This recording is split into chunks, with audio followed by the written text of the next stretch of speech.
you speak about how this will impact genetically engineered foods. So I'm curious because I know that several of these countries have different laws. Sometimes it's banned in one country, labeled in another. Certain products are illegal. Do you think we'll be seeing more GMOs, less GMOs? Can countries opt out? I mean, what's going to happen with regards to genetically engineered foods? Would you like to take that one, Jim, or should I take that?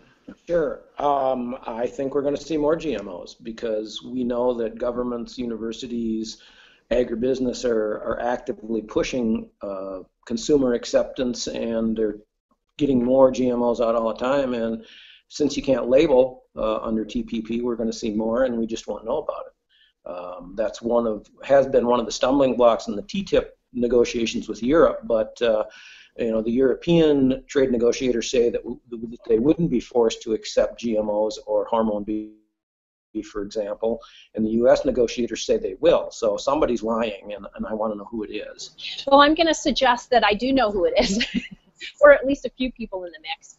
I know that at one point Islam Siddiqui was the head of negotiator for the TPP, and his role used to be as lobbyist for the biotech industry with regards to organic standards.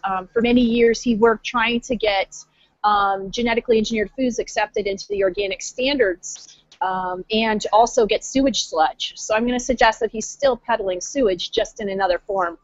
We think we know in the United States what genetically engineered foods are. We can put our arms around it. Soy, cottonseed, canola, soybeans, sugar beets. We know the basics. But what we will be receiving is other countries' genetically engineered foods, right? So in India, they've got a whole litany of other things that we don't have here. And are we going to be on the receiving end of those things that they have? I know in China there are other products. Will we be on the receiving end of that?